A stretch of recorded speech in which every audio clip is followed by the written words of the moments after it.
Right. All right. Boom. We're ready to roll. Hello and welcome back to This Week in Canada, episode 21. This is the first episode. That's episode 21. And my name is Roberto Wakerell Cruz. I'm here with Nico Johnson. Say hello, Nico. Hello, everyone. How are we? Thank you so much for all the emails you sent in since the last podcast. It's actually extremely flattering. You offered some important advice. You talked about the media. You gave us some issues that you care about, and we do read all of them. We haven't responded to any, but I promise we do read them, and I'll start responding to some from now on. But do forgive me; it was quite overwhelming, and but we'll get on that, won't we, Bobby? Yes, we will. We were going to actually address one or two of the emails later on in the show, but we want to start with some newsy type stuff and things, is what Philip DeFranco says. But anyway, there was a big week, a massive week. I know, again, we say that every week. I say that every week, but we actually did almost have an election in Canada. Almost. If it wasn't for not supposedly, Jagmeet Singh, again, kind of just holding everything up. But so, Nico, could you explain to the fine people at home what happened? Because it is a bit confusing. I will explain it. And it's quite weird, and it has to do a lot with parliamentary precedent. So in order to understand it, I think it's worth going back over the WE scandal to see how the Trudeau administration has behaved in regards to our parliament in particular. So we find out about the WE charity scandal. We sort of slowly begin to understand that it's much worse than the Liberals initially said it was. You know, it turns out that all these people have ties, that they paid Trudeau's family and Morneau's family all this money. You know, we've heard it a million times before. So we want to talk about that. The Conservatives want to scrutinise it. And the way they do that is they hold committees. Conservatives have a majority in the committees, which means that we can pretty much get as much information as we want. That's pretty important. It's a lot of power. It's very useful, and it's because Trudeau is in a minority government. So how does Trudeau avoid this? He firstly literally covers all of the important documents in black ink, and then he gives it to the committees.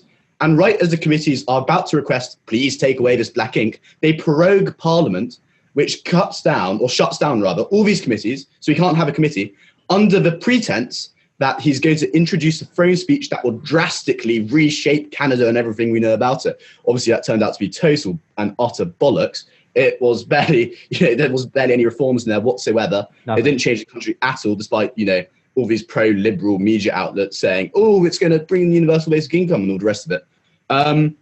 And we get back to it. Finally, the committees are back on. But in order to speed up the process, the Conservatives decide to establish an anti-corruption committee. And bear in mind, this is corruption. We should call it corruption. This type of stuff shouldn't occur in democracies like Canada. Right. And this committee will allow us to really understand the extent. We're going to talk about Frank Baylis, for instance, later, but stuff like that's been happening over the course of the pandemic, to understand just how much money the Trudeau Liberals gave to insiders. The Trudeau government doesn't want that. That's going to amount lots of bad press. The Trudeau government obviously doesn't like bad press. They want to stay popular. So what they do is they say the motion to establish this committee, which, because it's a minority government, they would have, because of the NDP, because they're in a minority, as I said, they decide to say, no, this is a vote of no confidence. And what that means is that the NDP cannot vote with or for this motion because it would trigger an election, and the NDP can't have an election because they're extremely poor. So Justin Trudeau has Jagmeet Singh by the testicles, and I'm not exactly sure how we're going to get out of it. But I mean, the NDP, as far as we're concerned, and we talk about this, I think, the last two episodes, but they are essentially a part of the Liberal government.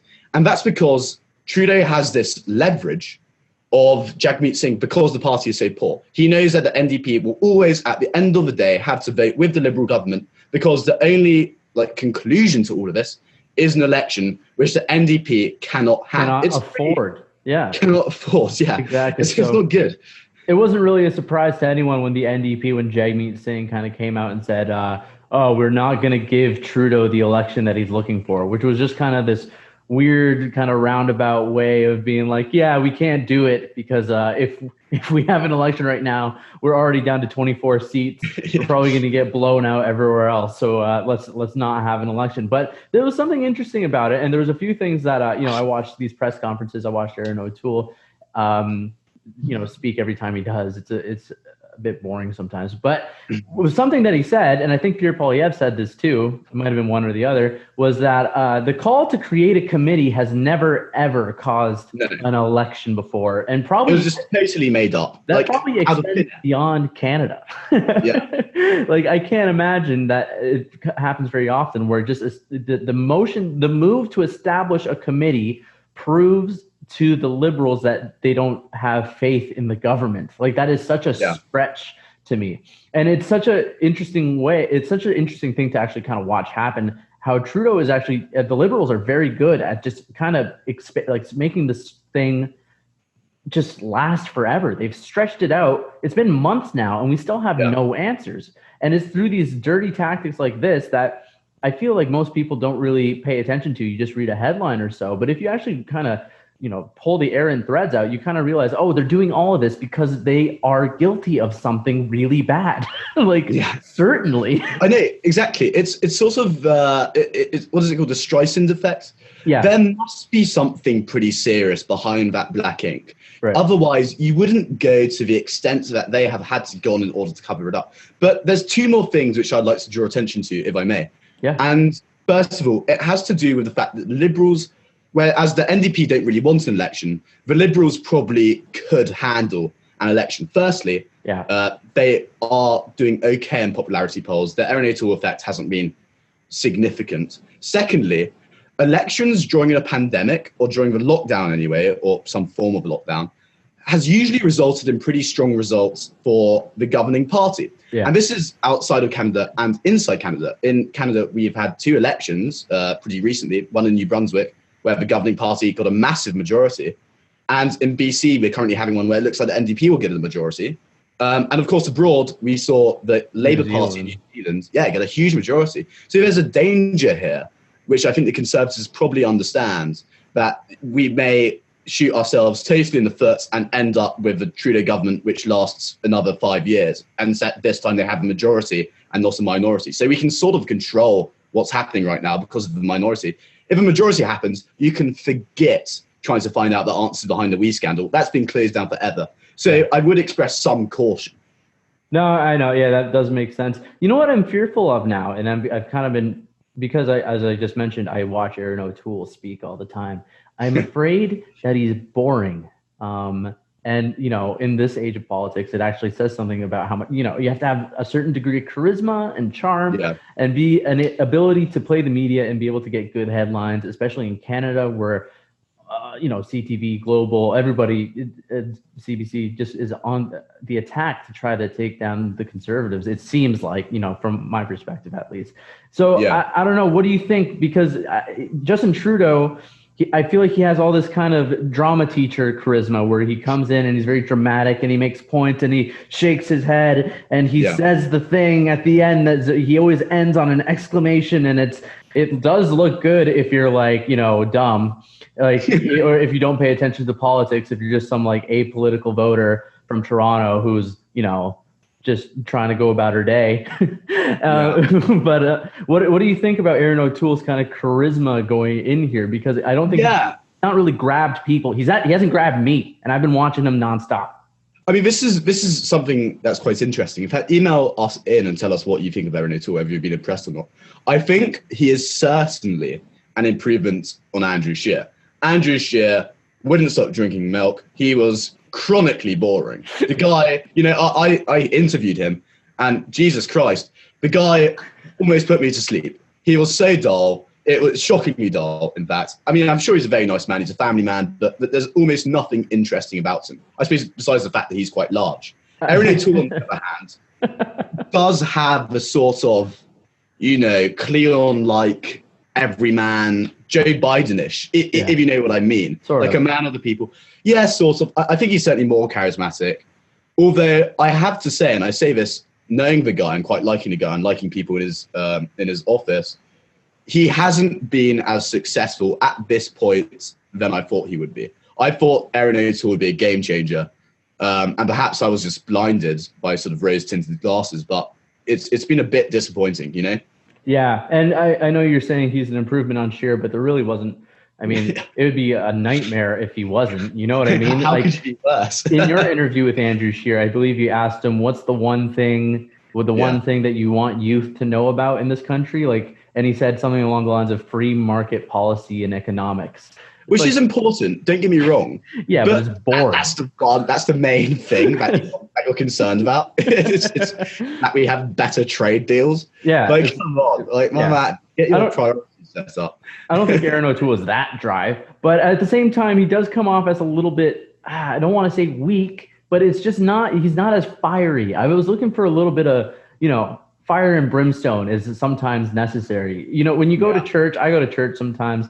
And there's a few different pastors, and one pastor is kind of like the message guy, and he tells you what's happening in the world. And then you have the fire and brimstone preacher who's like telling you about how the world's going to end and we're all doomed because something like gay people or something like that. So like what I wanted was Aaron O'Toole to come in and be the fire and brimstone guy, but just about debt and corruption. And while he has hit that note a couple times, I feel like he needs to really come out stronger out the gate. Yeah, and it's true. The good cop, bad cop routine that he plays with Pierre Poilievre and that Andrew Scheer plays with Pierre Poilievre, where Pierre sort of, skin shreds his opponent, makes him cry, literally in some circumstances, like that Liberal MP slaps up, metaphorically. Aaron O'Toole doesn't really do that. And I kind of wish he would, have a meeting with Pierre Poilievre or have, a 1 hour acting lesson once a week where Poilievre would teach him how to just irritate Trudeau, because it's a wonderful thing to watch.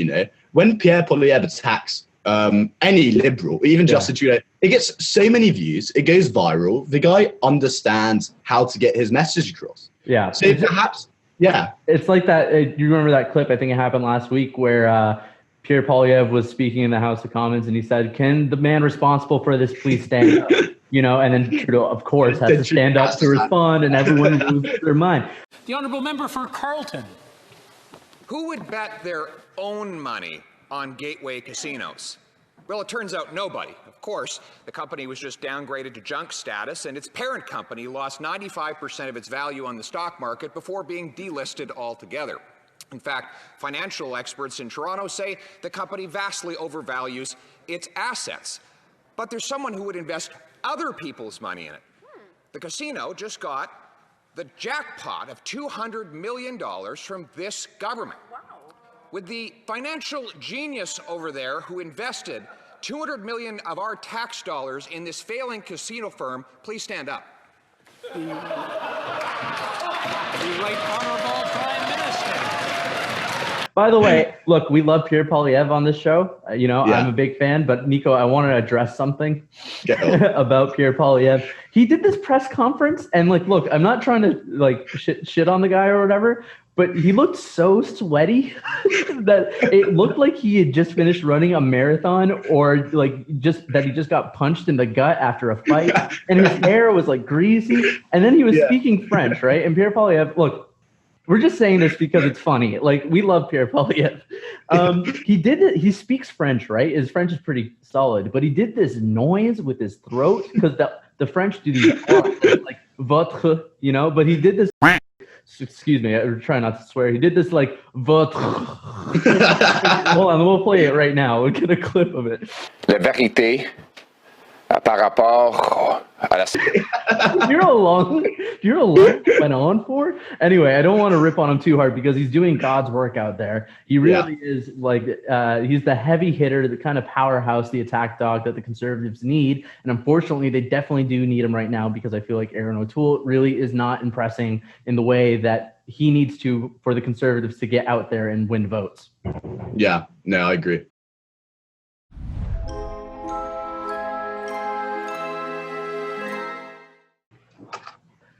Welcome back, and we're going to do a new segment on the show now that we have an email set up.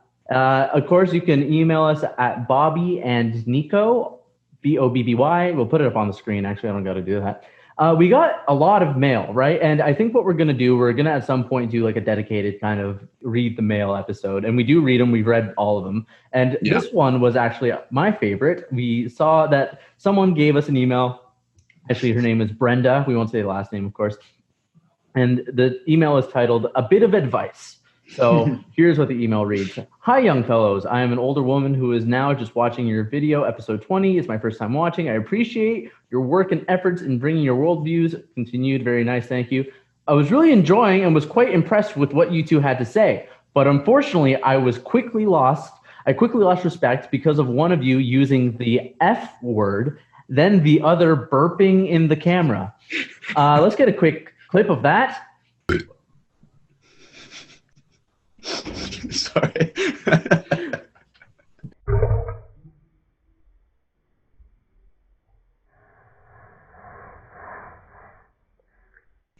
And if you see those, you will notice that both of those were actually Nico. I didn't do any of that. Nico burped. I tried to move on. Of course, James left it in the video. We thought it was funny, but now we have a red hand. You were caught on video, and you said the F word, I think, twice. I remember you said it after the J.J. McCullough bit, and I remember I think you might have said it one more time in the show. So, Nico, would you like to apologize to Brenda right now? Brenda, I am so sorry.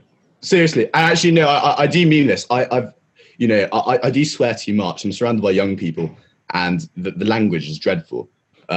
But I think in the future, and Bobby and I both agreed, we're going to try and do it less because it's distasteful, it's offensive, and our viewers deserve respect. So I do appreciate your advice, and actually there was a few emails about our swearing, so do forgive me.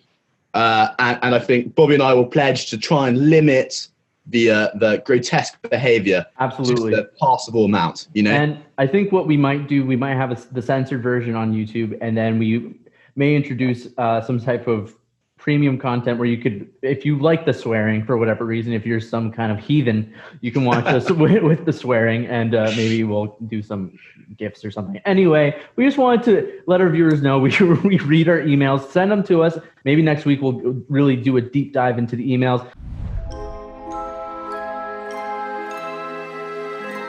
Perfect. Hello, everyone. Welcome back. What a transition. I hope you like the email segment. We're going to try and do that a bit more, actually, I think, as we discussed earlier. But there's a reason why we brought up the anti-corruption stuff, and it's because it's ongoing. There's been so much dodgy dealing, so many dodgy dealings made over the course of the lockdown, where the government sent out money as quickly as possible without any scrutiny. And one of the more unscrupulous ones, I think, is the Frank Baylis case. Now, Bobby, you actually wrote about this week. Yes. I thought it was a very good article. So can you explain to me just exactly went down? Yes, and I've been following this for a while. I believe on an episode of our podcast, I'm going to toot my own horn here and say that I predicted that this would come up and be a big deal. Now, that doesn't take that much foresight, but no one was paying attention to it yet. I believe I was saying it because Charlie Angus had brought it up, but let me explain it. So during the pandemic, of course, we needed ventilators. A lot of countries were going through a lot of hard times. Italy got hit really hard, and younger people were dying because the hospitals were overflown in these older parts of the country, overflowing rather. And basically, Canada wanted to get ahead of the curve, and we needed ventilators. Now, Canada has an approved list of ventilators that we use. Obviously, we have models that we're supposed to use because they're reliable and they've been tested and whatnot, and those are the ones we like. So what do we do knowing that, right? We need ventilators and we can only get certain models. Well, if you're the Trudeau government and you want to look as sketchy as possible, you sign a $237 million contract to Baylis Medical Firm. So Baylis Medical Company is owned, I believe, by Frank Baylis, who is a former Liberal MP. He served one term as an MP for Montreal West, I believe, and he resigned after a brief little scandal. This used to be a scandal, by the way. $16 orange juice, you used to have to resign. Or if you're Frank Baylis, missing out on a vote because you overstayed your time in a sauna. So he went to a sauna, missed out on the vote, and then ended up not running again because of that.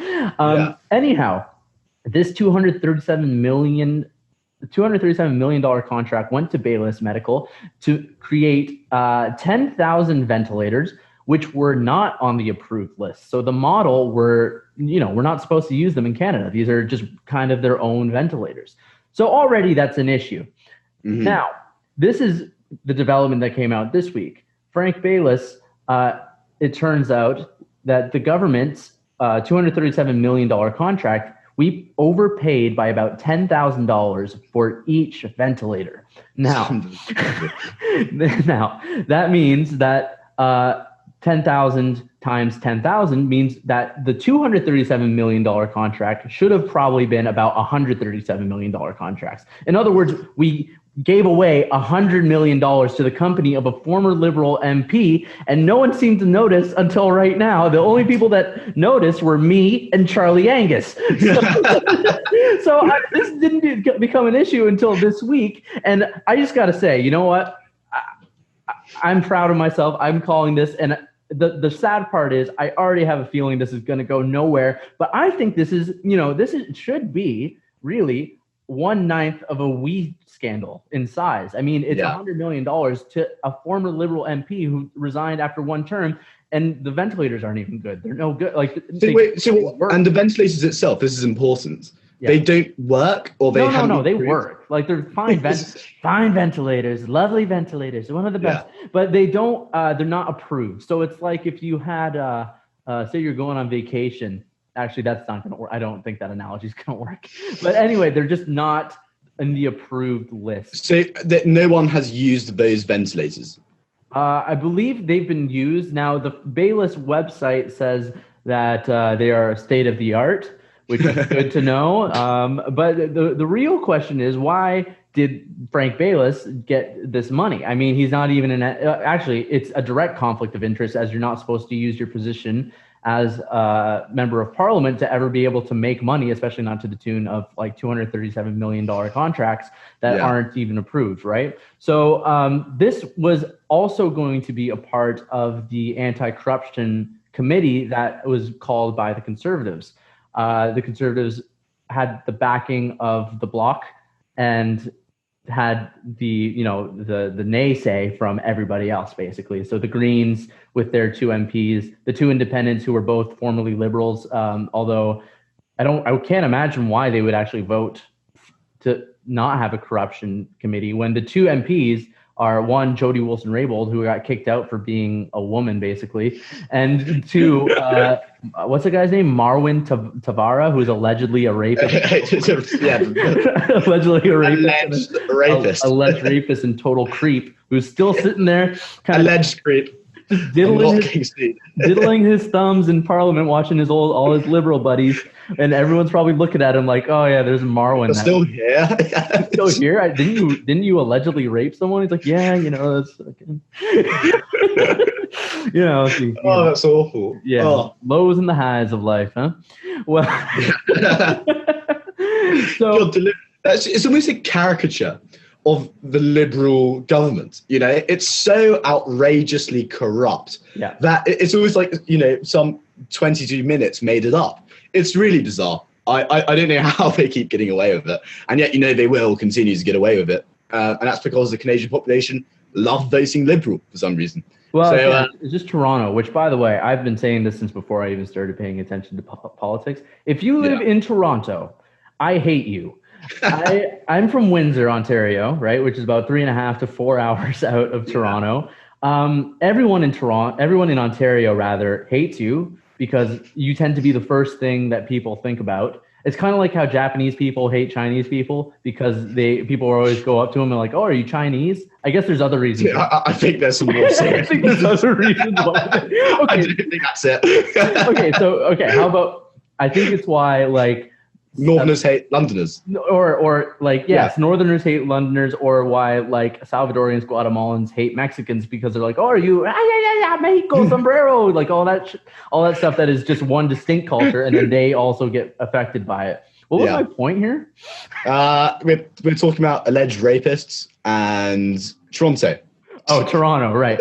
Yeah, so Toronto, everyone hates you because when I say I'm from Ontario, people always say, Toronto. Oh, you're from Toronto? Or the other thing I hate is when I meet someone and they say they're from Toronto, and then I'm go, are you actually from Toronto? And they go, no, I'm from Mississauga. No. It's like, yeah, you're not from the 6th, brother. So I live in Coburg, Ontario, or used to anyway. It's where my parents are from. And whenever I go abroad, like whenever I go back to UK, I always say, yeah, I'm from Toronto. And it's like, because what do they know? It's like an hour and a half away.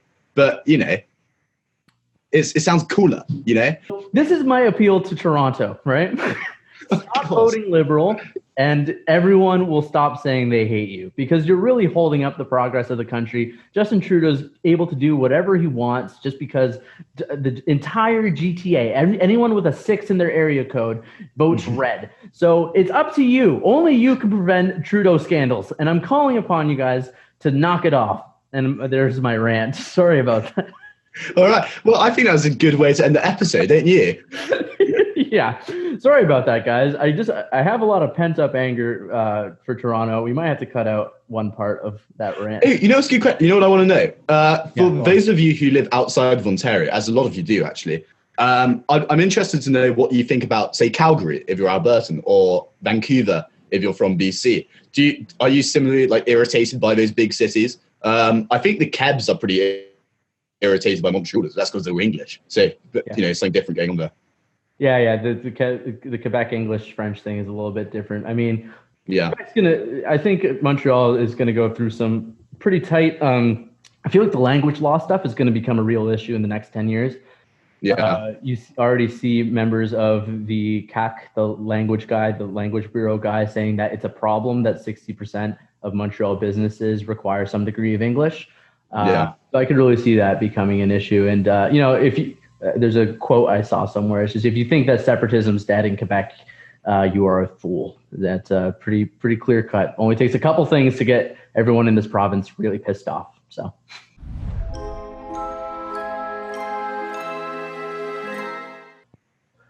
Beautiful, beautiful, beautiful. What a great episode that was. Hey, Nico? I thought it was one of our better ones, actually. So I'm very sorry about that. We didn't mean it, really. I didn't mean it. I don't mean anything I say. No. Well, let's thank our viewers. And again, let's get that email on the screen. Give us an email. Show us what it's all about. Please let us know what you thought of the show. Give us a fan mail. Let us any questions that you have. Give us a thumbs up and subscribe to the channel. I know, I see the statistics. 75% of you guys who watch are not subscribed, and I'm mad about it. So please give a subscription, hit the bell. We really appreciate all your likes and comments. We do. Thank you so much, and we'll see you next week. Bye. Bye.